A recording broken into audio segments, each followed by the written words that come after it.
ഏകാന്തത. ഈ വാക്ക് കേൾക്കുമ്പോൾ നമ്മുടെ മനസ്സിലേക്ക് ഒരുപാട് ചിത്രങ്ങൾ കടന്നുവരും. ഒറ്റപ്പെടൽ, മറ്റുള്ളവരുമായി ഒരു ബന്ധവുമില്ലാതെ ഒറ്റയ്ക്കിരിക്കുക, മാത്രമല്ല സന്തോഷമില്ലാത്ത ജീവിതം. ഇതൊക്കെയാണ് നമ്മൾ അർത്ഥമാക്കുന്നത്. എന്നാൽ ഇതെല്ലാം നമ്മുടെ മിഥ്യാധാരണകളാണ്, നമ്മുടെ തെറ്റായ ചിന്തയാണ്. അപ്പോൾ ഏകാന്തത എന്താണ് അർത്ഥമാക്കുന്നത്? ജീവിതത്തിൽ വലിയ വിജയങ്ങൾക്ക് ഏകാന്തതയുമായി എന്ത് ബന്ധമാണുള്ളത്? ഇന്നത്തെ വീഡിയോ അവസാനം വരെ കാണുക. ഇതിൽ നിങ്ങൾക്ക് എല്ലാ ഉത്തരങ്ങളും ലഭിക്കും. ബരേന്ദി നഗറിൽ നിന്നുള്ള ഒരു വ്യാപാരിയാണ് രഘുനാഥ്. കുടുംബജീവിതം നയിക്കുന്ന വ്യക്തിയാണ് അയാൾ. രഘുനാഥ് തന്റെ വ്യാപാരം നടത്തുന്നുണ്ടെങ്കിലും വളരെ കാലമായി ഒരു പുരോഗതിയും ഉണ്ടായിട്ടില്ല. ദിവസങ്ങൾ കഴിയുന്തോറും അവന്റെ വ്യാപാരം മാത്രമല്ല, കുടുംബജീവിതവും പ്രശ്നങ്ങളാൽ സങ്കീർണമായി. പ്രശ്നങ്ങളും ബഹളവും നിറഞ്ഞ ജീവിതത്തിൽ അവന് സമാധാനമില്ലായിരുന്നു. വ്യാപാരത്തിന് വേണ്ടി ഉയർന്ന പലിശയ്ക്ക് കടമെടുത്ത ഭീമമായ തുക രഘുനാഥിന് തിരിച്ചടയ്ക്കാൻ കഴിയുന്നില്ല എന്നതായിരുന്നു ഏറ്റവും വലിയ ആശങ്ക. അങ്ങനെയിരിക്കെ ഒരു സുഹൃത്ത് തന്റെ നിരാശാജനകമായ ജീവിതത്തിൽ പ്രതീക്ഷയുടെ വെളിച്ചം കാണിച്ചു. സുഹൃത്ത് പറഞ്ഞു, രഘുനാഥ്, നീ സത്യസന്ധനും കഠിനാധ്വാനിയുമായ മനുഷ്യനാണെന്ന് എനിക്കറിയാം. നിന്റെ ജീവിതത്തിൽ ഇത്രയധികം പ്രശ്നങ്ങൾ ഉണ്ടാകുമെന്ന് ഞാൻ ഒരിക്കലും വിചാരിച്ചില്ല. നിന്റെ ജീവിത രീതിയിൽ എന്തോ കുഴപ്പമുണ്ടെന്നാണ് ഞാൻ കരുതുന്നത്. കുറച്ചധികം പ്രായമായ ബന്ദേപാൽ എന്ന സന്യാസി ബരേന്ദി താഴ്വരയിലെ ബുദ്ധമതാശ്രമത്തിൽ താമസിക്കുന്നുണ്ട്. നീ അദ്ദേഹത്തെ ഒരിക്കൽ പോയി കാണണം. അദ്ദേഹം ബുദ്ധിമാനും അറിവുള്ളവനുമാണ്. നിന്റെ പ്രശ്നങ്ങൾ പരിഹരിക്കപ്പെടുമെന്ന് എനിക്ക് ഉറപ്പുണ്ട്. അടുത്ത ദിവസം സുഹൃത്ത് പറഞ്ഞതുപോലെ രഘുനാഥ് അദ്ദേഹത്തെ കാണാൻ പോയി. ശാന്തമായ ആശ്രമത്തിൽ തന്റെ ശ്വാസത്തിന്റെ ശബ്ദവും പക്ഷികളുടെ കരച്ചിലും അവന് കേൾക്കാൻ സാധിച്ചു. കൂടാതെ തണുത്ത കാറ്റും അവൻ അല്പനേരം അനുഭവപ്പെട്ടു. ദൂരെ ഒരു യുവ സന്യാസി മരത്തിന്റെ ചുവട്ടിൽ ആപ്പിളുകൾ പെറുക്കി കൊട്ടയിലിടുന്നത് രഘുനാഥ് കാണാനിടയായി. രഘുനാഥ് അവന്റെ അടുത്ത് ചെന്ന് പറഞ്ഞു, എനിക്ക് ഗുരുദേവൻ ബന്ദേപാലിനെ കാണണം. മുഖത്ത് ശാന്തമായ പുഞ്ചിരിയോടെ ആ യുവ സന്യാസി ഗുരുദേവനെ ചൂണ്ടിക്കാണിച്ചു. ആളൊഴിഞ്ഞ തടാകത്തിന്റെ തീരത്ത് പ്രായമായൊരു സന്യാസി തടാകത്തിലെ ആഴത്തിലുള്ള നീലജലത്തിലേക്ക് ശാന്തമായി നോക്കിയിരിക്കുന്നത് രഘുനാഥ് കണ്ടു. രഘുനാഥ് അടുത്തു ചെന്ന് അദ്ദേഹത്തെ വണങ്ങി. സന്യാസി ബന്ദേപാൽ രഘുനാഥിനോട് ഇരിക്കാൻ ആവശ്യപ്പെട്ടു. അവൻ പറഞ്ഞു, ഗുരുദേവ, ഞാൻ രഘുനാഥ്. എന്റെ ജീവിതത്തിലെ ഒരു വലിയ പ്രശ്നവുമായാണ് ഞാൻ താങ്കളുടെ അടുക്കൽ വന്നത്. അദ്ദേഹം മൃദുവായി പുഞ്ചിരിച്ചുകൊണ്ട് പറഞ്ഞു, എല്ലാ മനുഷ്യർക്കും അവരുടെ ജീവിതത്തിൽ പ്രശ്നങ്ങളുണ്ട്. പ്രശ്നങ്ങളില്ലാത്ത ആളുകൾ പൂർണ്ണരല്ല. രഘുനാഥ് പറഞ്ഞു, പക്ഷേ എന്റെ പ്രശ്നം തികച്ചും വ്യത്യസ്തമാണ്. കുടുംബജീവിതം, വ്യാപാരം എല്ലാം താറുമാറാകുന്നു. വ്യാപാരം അനുദിനം തകർച്ചയിലേക്ക് നീങ്ങുന്നു. എനിക്ക് ആയിരക്കണക്കിന് ആശങ്കകളും പ്രശ്നങ്ങളുമുണ്ട്. എന്റെ ബഹളമയമായ ജീവിതത്തിൽ സമാധാനമില്ല. ഗുരുദേവ, എനിക്ക് സമാധാനം വേണം. എന്താണ് അതിനുള്ള വഴി? നീണ്ട നിശബ്ദതയ്ക്ക് ശേഷം വളരെ ശാന്തമായി ഗുരുദേവൻ പറഞ്ഞു, നിന്റെ എല്ലാ പ്രശ്നങ്ങൾക്കും ഒരേ ഒരു പരിഹാരമേ ഉള്ളൂ. തനിച്ചിരിക്കാൻ പഠിക്കുക. പൂർണ്ണമായി ഏകാന്തതയിൽ ജീവിക്കുക. അടുത്ത 2 മാസത്തിനുള്ളിൽ നിന്റെ ജീവിതം മാറും. അപ്പോൾ നീ ശാശ്വത സമാധാനത്തിലായിരിക്കും. അവൻ നന്ദി പറഞ്ഞുകൊണ്ട് അവിടെ നിന്നും പോയി. അന്നു മുതൽ രഘുനാഥൻ ഗുരുദേവൻ പറഞ്ഞതുപോലെ ഒറ്റയ്ക്ക് ജീവിക്കാൻ തുടങ്ങി. ഭാര്യയോടോ മാതാപിതാക്കളോടോ വീട്ടിലുള്ള ആരോടും തന്നെ അവൻ സംസാരിച്ചില്ല. ഒരു പ്രത്യേക മുറിയിൽ തനിച്ചാണ് അവൻ താമസിച്ചത്. അവന്റെ പെരുമാറ്റം കണ്ട് വീട്ടിലുള്ളവർ കൂടുതൽ കുഴപ്പത്തിലായി. വ്യാപാരത്തിൽ പോലും അവൻ തന്റെ ഉപഭോക്താക്കളെ ഒഴിവാക്കുകയും കൂടാതെ അവരോടൊന്നും തന്നെ സംസാരിക്കാനും തയ്യാറായില്ല. ഇതുമൂലം ഉപഭോക്താക്കൾ ദിവസങ്ങൾക്കുള്ളിൽ അവനിൽ നിന്നും പിന്തിരിഞ്ഞു.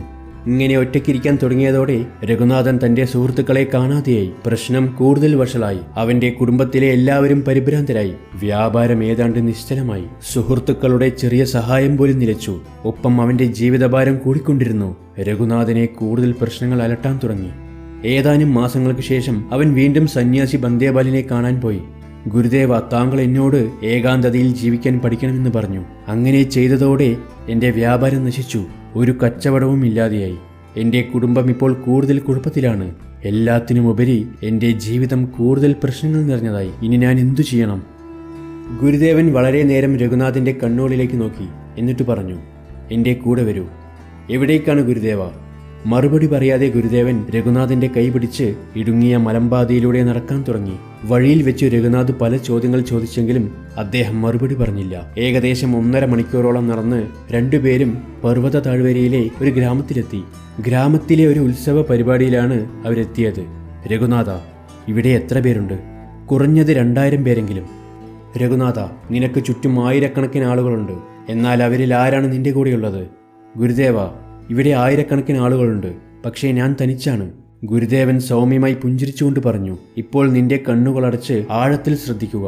നിനക്ക് എന്തെങ്കിലും കേൾക്കുന്നുണ്ടോ എന്ന് നോക്കുക. രഘുനാഥൻ കണ്ണുകളടച്ചു. വിവിധ തരത്തിലുള്ള മിശ്രിതമായ ശബ്ദം കേൾക്കാൻ അവന് സാധിച്ചു. അവൻ കണ്ണു തുറന്ന ശേഷം പറഞ്ഞു, ഗുരുദേവ, എനിക്ക് പ്രത്യേകമായി ശബ്ദമൊന്നും കേൾക്കാൻ കഴിഞ്ഞില്ല. വലിയ ബഹളം മാത്രമാണ് കേൾക്കുന്നത്. ഗുരുദേവൻ പറഞ്ഞു, ഇപ്പോൾ കൂടുതൽ ശ്രദ്ധയോടെ കേൾക്കാൻ ശ്രമിക്കുക. നിന്റെ സ്വന്തം ഹൃദയമിടിപ്പിൽ ശ്രദ്ധിക്കുക. ഇത്തവണ ആളുകളുടെ നടുവിലെത്തിയ അവൻ ശാന്തമായി കണ്ണുകൾ അടച്ചു. ബഹളത്തിന്റെ ശബ്ദം അവനിൽ നിന്നും പതിയെ മാഞ്ഞു. കുറച്ചു കഴിഞ്ഞപ്പോൾ അവന് സ്വന്തം ഹൃദയമിടിപ്പ് അനുഭവപ്പെട്ടു തുടങ്ങി. രഘുനാഥ് കണ്ണു തുറന്നു. എന്നിട്ട് പറഞ്ഞു, അതേ ഗുരുദേവ, എൻ്റെ ഹൃദയമിടിപ്പ് എനിക്ക് കേൾക്കാം. പ്രിയപ്പെട്ട രഘുനാഥ, തനിച്ചിരിക്കുക എന്നതിനർത്ഥം എല്ലാവരിൽ നിന്നും അകന്നു നിൽക്കുകയോ അവരെ ഒഴിവാക്കുകയോ അല്ല. തനിച്ചിരിക്കുക എന്നതിനർത്ഥം ഈ ആൾക്കൂട്ടങ്ങൾ പോലെ നീ എല്ലാവരുമായും കുടുംബത്തിനൊപ്പം, വ്യാപാരത്തിൽ, സുഹൃത്തുക്കൾക്കൊപ്പം എപ്പോഴും ഉണ്ടായിരിക്കണം. നീ എല്ലാവരുമായും നടക്കണം. എന്നാൽ നിന്റെ ഉള്ളിലെ മനസ്സ് തനിച്ചായിരിക്കണം. ഏകാന്തതയുടെ ഈ ജീവിതം നയിക്കുന്നതിലൂടെ നീ നിന്റെ ആന്തരികതയുമായി ഒന്നായിത്തീരുകയും നിന്റെ ഉള്ളിലെ ജീവശക്തിയുടെ സംഭരണി തിരിച്ചറിയുകയും ചെയ്യും. രഘുനാഥ, മിഥ്യാധാരണകളാലും പ്രതീക്ഷകളാലും അന്ധരായി ലോകത്ത് നാം എല്ലാവരും തനിച്ചാണ്.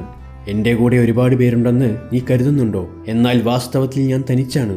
നീ ഈ ഏകാന്തത എത്രയധികം വളർത്തിയെടുക്കുന്നുവോ അത്രയധികം നീ സ്വയം അറിയും. അപ്പോൾ നിന്റെ ശ്രദ്ധ ശക്തമാകും. ഈ ശക്തമായ മനസ്സുള്ളവൻ തൻ്റെ ജീവിതത്തിലെ ഏത് പ്രതിസന്ധി നിറഞ്ഞ പ്രവർത്തനത്തിലും വിജയിക്കുന്നു. കാരണം അവൻ്റെ എല്ലാ പ്രവർത്തനങ്ങളും വെറും പ്രവൃത്തികളല്ല, മറിച്ച് ജീവിതം, കുടുംബം, ജോലിസ്ഥലം, സാമൂഹികാധിപത്യം എന്നിങ്ങനെ എല്ലാ മേഖലകളിലും ഒരു പ്രതിഭയായി മാറുന്നു. അവൻ സമ്പൂർണ്ണ വിജയം കൈവരിക്കുന്നു. പോകൂ, ഇന്ന് മുതൽ യഥാർത്ഥത്തിലുള്ള ഏകാന്തത എന്താണെന്ന് മനസ്സിലാക്കൂ. തൻ്റെ തെറ്റു മനസ്സിലാക്കിയ രഘുനാഥൻ ഗുരുദേവനോട് നന്ദി പറഞ്ഞ് വീട്ടിലേക്ക് മടങ്ങി. അദ്ദേഹത്തിൻ്റെ ഉപദേശത്തെ തുടർന്ന് തൻ്റെ വ്യാപാരത്തിലും കുടുംബജീവിതത്തിലും സുഹൃത്ത് ബന്ധങ്ങളിലും ഏതാനും ദിവസങ്ങൾക്കുള്ളിൽ എല്ലാ പ്രശ്നങ്ങളും പരിഹരിച്ച് സമാധാനപരമായ ജീവിതം നയിക്കാൻ തുടങ്ങി. പ്രിയ സുഹൃത്തുക്കളെ, നമ്മളെല്ലാവരും തനിച്ചാണ്. ബന്ധങ്ങളെല്ലാം നമ്മൾ അറിയാതെ സംഭവിച്ചു പോകുന്ന ഒന്നാണ്. ഇത് അർത്ഥമാക്കുന്നത് ഈ കഥയിലെ രഘുനാഥിനെ പോലെ ആരോടും മിണ്ടാതെ ഒറ്റയ്ക്കിരിക്കണമെന്നല്ല. എത്ര ആളുകൾ നമ്മുടെ കൂടെ ഉണ്ടെങ്കിലും നമ്മൾ ഒറ്റയ്ക്കാണെന്ന് ഓർക്കുക. അത് നമ്മെ ശക്തനാക്കുന്നു. ഒറ്റയ്ക്കിരിക്കുന്നതിന്റെ യഥാർത്ഥ നിയമം എന്താണെന്ന് ഇപ്പോൾ നിങ്ങൾക്ക് വ്യക്തമായെന്ന് പ്രതീക്ഷിക്കുന്നു. ജീവിത വിജയത്തിന്റെ പരമമായ പാതയിലെത്താൻ എല്ലാവരുമായും ഒറ്റയ്ക്കിരിക്കാൻ ശ്രമിക്കുക. ഇനി മുതൽ കർമ്മയോഗിയാകുക.